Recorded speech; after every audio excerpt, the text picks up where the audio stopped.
Well, Ewan, first of all, congratulations on your not one position, but there's actually two positions, isn't it? You've come in as Director of Rugby at Gala, and you're also involved heavily with the South. Tell us about that. The South came to me a few weeks ago. It was something that I wasn't expecting, I wasn't looking for, but I was delighted when I was asked. It's a huge honour, huge responsibility. I'm acutely aware of the history and tradition that lies behind the South, and I certainly grew up going to South games at Kelso and loving them and loving the atmosphere. And I'm very much hoping that together with Matty and the team, we can honour these traditions and bring a successful operation to the Borders and see a victorious outcome for the team at the end of the competition. So delighted to be involved in that. Very, very honoured to be asked, and hugely respectful of the tradition that's behind it. The South was always about inclusion, all the clubs. Well, I think that is fantastic. And in the management team, every single club or all the senior clubs in the top two leagues that are involved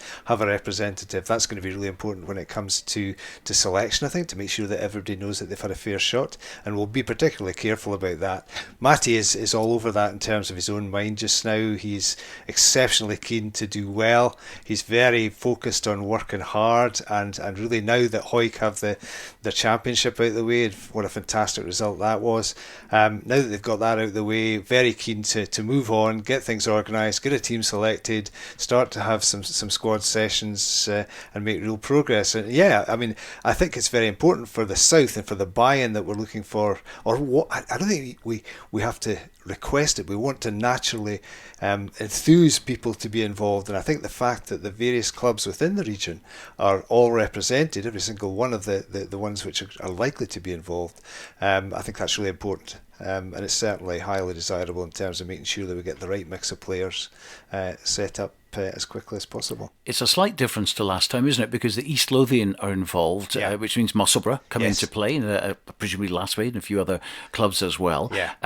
But it is going to be called the South. It will be known as the South. We're playing as the South. This is the return of the South. That we will be bolstered by representation from East Lothian, and I guess you could say they live and exist south of Edinburgh. So in a manner of speaking, they're in the south of Scotland. But it is the South, and the East Lothian clubs are totally relaxed about that angle, I'm told, and I choose to believe that. We're into 2023 now, so 23 years have gone. We've only seen 4 15s games, Barbarians, Northumberland early on, and a couple against Caledonia, home and away, one at Bridgehoch and one at Riverside Park.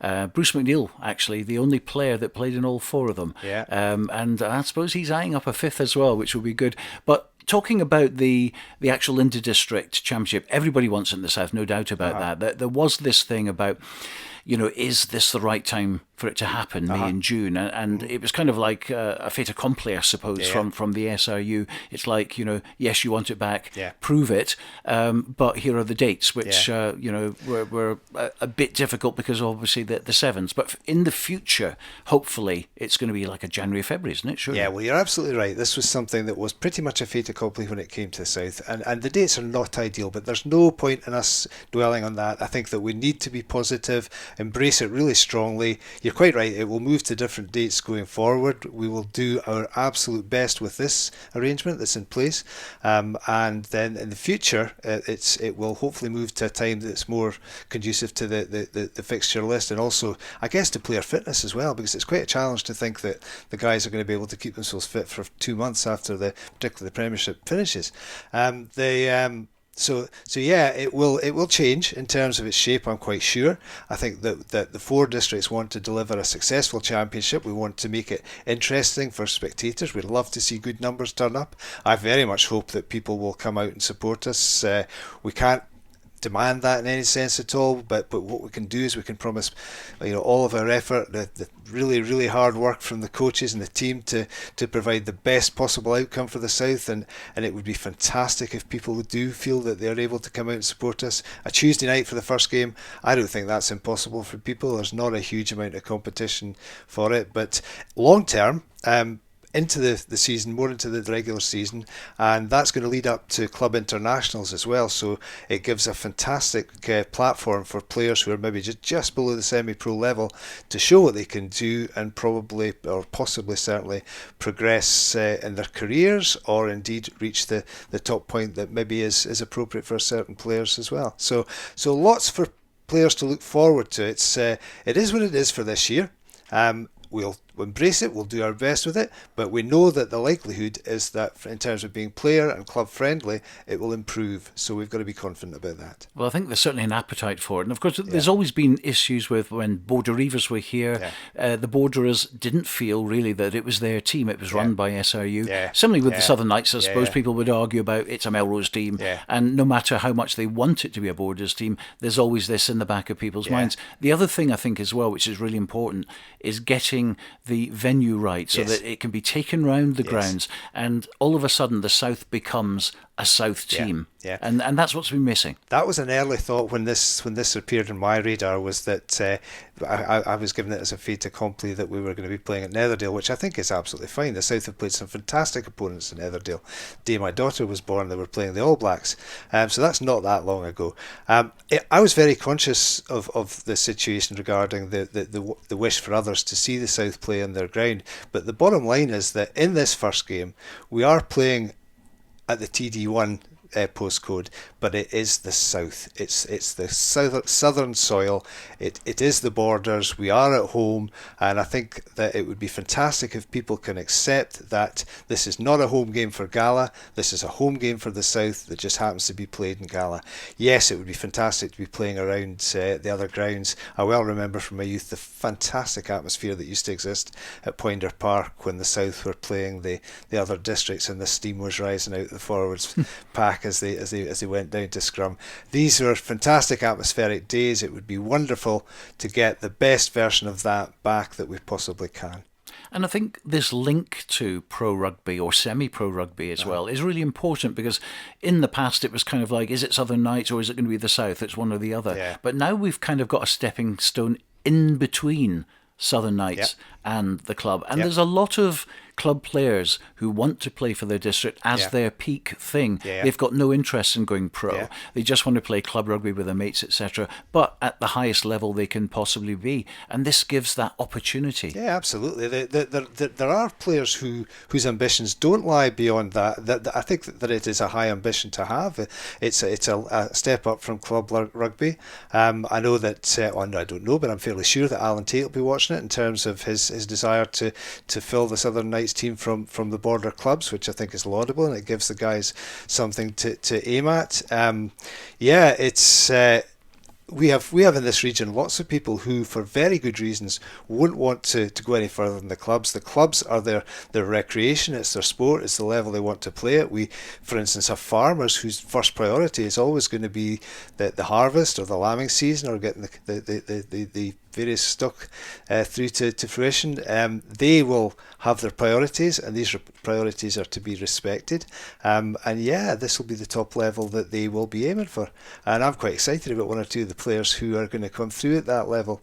We've got certainly one or two in Gala, one in particular who is a fantastic player, but this will be as far as he is possibly aiming. Are you going to name him? No. I don't think that would be very politically acceptable. Now, big question for me. Red and white stripes. Yes. Fantastic. That's great. What about socks? That's always interesting, because I noticed we've seen them play in red and white socks. We've also seen them play, like the Barbarians, with the club socks.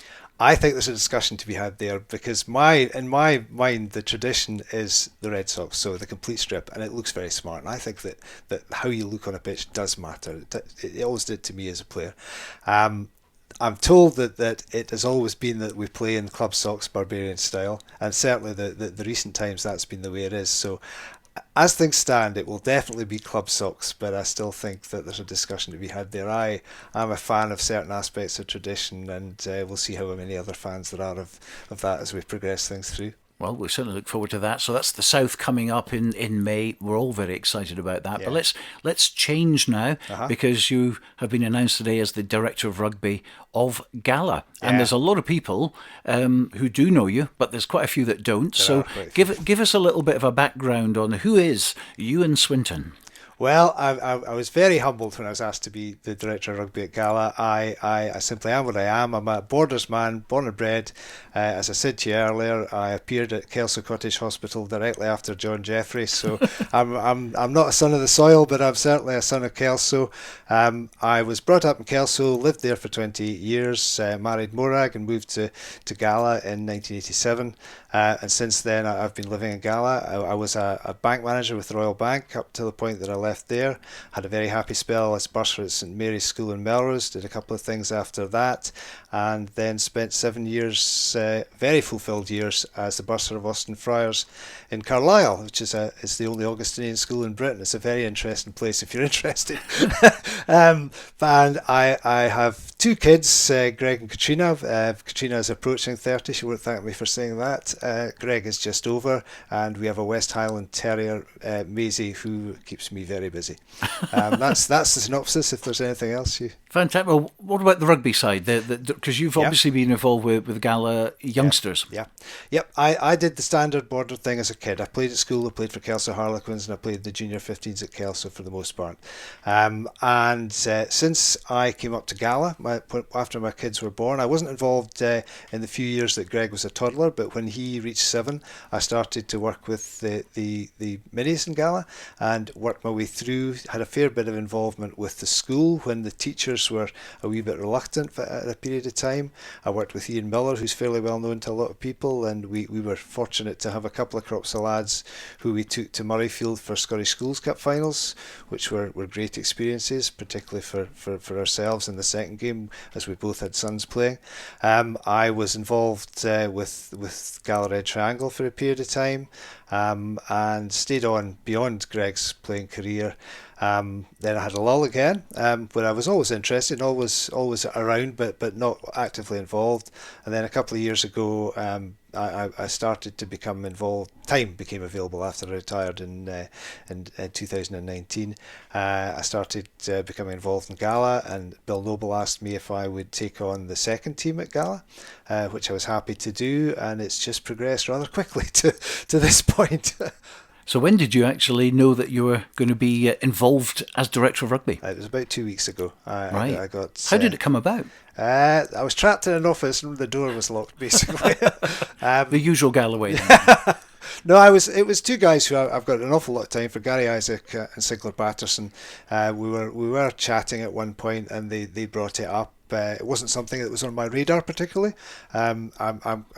I'm not full of my own importance at all. I didn't think of myself as the natural choice, but they sold it to me very positively. They were very kind in what they said. I'm going to leave that at that. So I was happy to accept, and I see it as a huge responsibility to a great club to do the very best that we can to ensure that the structure's there to get the best out of youngsters as they come through, and to fill the Gala team with Gala boys, much as Hoyk have done in recent times to fantastic effect, to provide the right platform for guys to come through, to make the club appealing for all age groups, for spectators, to fill the clubhouse, to work with these guys to do everything I can to give the best possible outcome and results for Gala and Gala Rugby. The whole town, really, Stuart. And of course, Gala, the sleeping giant that Absolutely. George Graham used to call it. And the last couple of seasons, some fantastic highs and a couple of lows as well. This season, obviously, you were going really, really well. Then there's just 3 matches. It was bang, bang, bang. The wheels kind of came off. But even then, after that, there's been some great rugby played. I mean, against Melrose in particular at the Waverley Cup, and also at the weekend. Big score against your local rivals. There seems to be an enthusiasm back on the park, doesn't there? There is. It's something that's come with Stevie Scott. I have nothing to say against who went before. They were great servants to the club, did lots of good things. Stevie changed it a little bit. He brought a huge level of enthusiasm, maybe a toughened edge to the way that the training is done. It happens at great pace. The guys, I think, are a wee bit fitter. There was a response to the change, and they're playing. The first 15 are playing some fantastic rugby, scoring great tries. It's really good to watch. It's really fun to watch some of the tries that are being run in. The forwards have been revitalised. We struggled a little bit when injuries bit in, and some guys played during the lean spell who were really putting their bodies on the line for the club at a time that they weren't necessarily in the right position to do so. So credit to the loyalty that they showed. But we've got lots of talent at Gala. We need more numbers. Yeah, I was particularly impressed with people like Tamasitas, obviously, until he got injured. Fantastic commitment to the club. Ben Gill, Pate, who's been doing really well. There's a lot of great youngsters coming through. Obviously, Harris Rutherford at fly half. He's a lovely player. He's been instrumental in a lot of the good scores that we've put together. Marius is a big lad and a huge character and a lovely fella to have around. He's a fantastic clubman and hugely effective on the pitch. He's just coming back to fitness now. Ben as well. We've got Callum is one of the bravest tacklers you'll ever see in your life. He's just the sort of guy who you would have had beside you in the trenches in the First World War. When the whistle went, he'd have been up beside you. That sort of guy. So we've got lots of talent, and a lot of it is young, which gives us great scope for the future. We're not going to be losing players to age. We have to work to keep them for the right reasons. But the guys you mentioned are fantastic, and we've got others who are changing their remit within the club. Some are changing positions. Tim McCavan, who scored 2 tries on Saturday, was playing in the centre until mid-season. Now finds himself in the back row to great effect. He's also going to be my son-in-law next year, so I'm delighted to see that coming about for Tim. But no, we've got fantastic potential. You're right about the sleeping giant thing, and the numbers is something that's going to receive our attention. We can't wave a magic wand and suddenly make them better, but what we can do is do our absolute best to make sure that the whole experience is enjoyable, and that guys want to come and commit to the club, to be there training, to give us the right sort of grounding to have a fantastically successful future, build towards getting back up into the top league where Gala belong, and be able to do that in a manner that we can maintain it rather than getting into any kind of bounce scenario, which I think everyone who goes up fears a wee bit.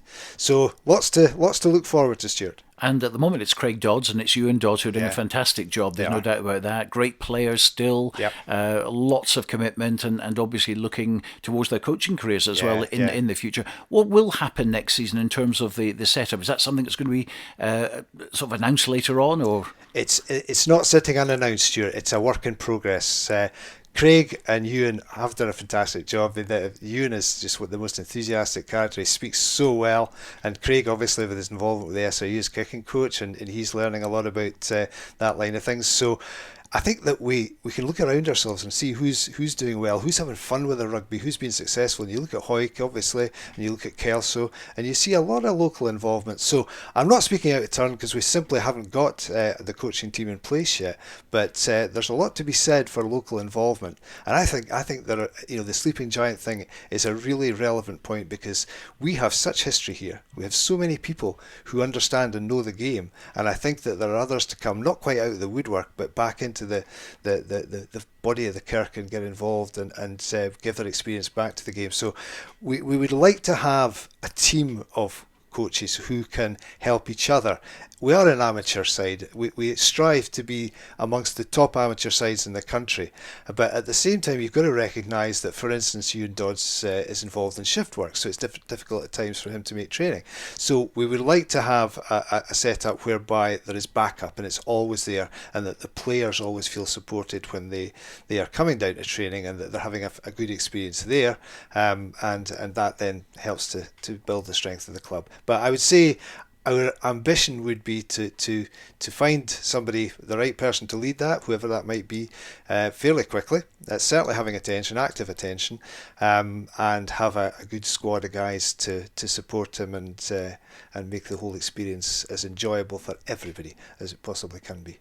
There's still, of course, plenty of action to go this season, and a big game coming up very shortly, Gala against Ayr, and of course you can help your old club, Kelso, with beating Ayr there. Well, the way that the guys are playing just now, I mean, they haven't always played their best, but they're still winning, and I think that's a fantastic thing when you're off the ball and still picking up bonus point wins. And from the personal perspective, first up, want Gala to beat Ayr. I think. I'm not decrying Ayr in any way at all, but I'm absolutely confident of the guys that are going to go on the pitch, and I think I'm going to say will. It should be can, but I'm going to say we will beat Ayr, and if that helps Kelso to be promoted, then that would be a wonderful outcome from my point of view. I don't think Kelso will need that help. I think Kelso will do it themselves. They are a super club, really well organised by a great bunch of guys, and I wish them nothing but well. Yeah, you'd lose a local derby though next year, wouldn't you? We would. We stand to lose at that, and we're going to gain 2 from Glasgow potentially, and possibly another one that's going to be a distance. So yeah, because GHA are coming down, and possibly Falkirk or Newton Stewart coming up. Newton Stewart involves a bit more travel. It does. Which always comes into the equation. Yeah. There's an argument for saying Newton Stewart's a border club, and it's got a lot of the same ethos. I remember them when I was a lad and I was working in Dumfries, that it was a super rugby club, great rivals to Dumfries. So if they come up, good luck to them. However, the journey to Falkirk would be perhaps slightly preferable. And I know myself, Falkirk is a wonderful club. I used to cover them in National One, and Sunnyside round there, lovely ground, lovely people. So, but also obviously at Newton Stewart as well. We've covered them as well, and whoever comes up, we wish them the very best of luck. Developing players is something which I know is at the heart of any club, and Gala no exception. And you've now got the Wanderers, you've got the A team. Everything's under one banner. Yes. How are you finding this? Because that happened about 2 or 3 years ago, didn't it? I think anything like that, Stuart, takes time to bed in, and there are traditions of the various factions in say Hoyk and Gala working separately in the past, and that's always been something that we've tried to get round, but it's not easy. It's not easy to do that. However, it's coming together. We've got a fantastic one club atmosphere just now. Guys are pulling together. There are always views and opinions that people have to express. That's fine. The door will always be open to that. But we are strongly working as one club. We're working that way with the ambition of becoming one of the top amateur teams in the country. If we weren't ambitious for that, we would be wasting our time in terms of the hard work that people put in.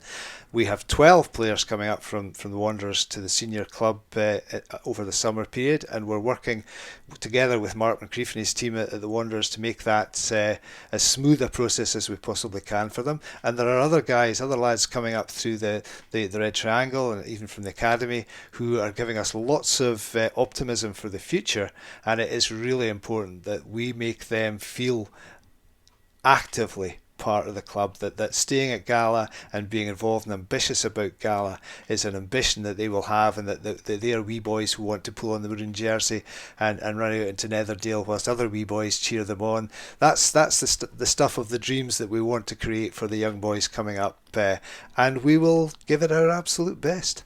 And of course there's the Sevens as well, Kings of the Sevens, which resumes shortly at the Melrose Sevens. Gala right up there. Well, we are, and I think that there's room for optimism. We'll have to win ball, but the way that the boys are running in tries at the moment, there's certainly room for optimism in the Sevens. I'm looking forward to the Sevens season.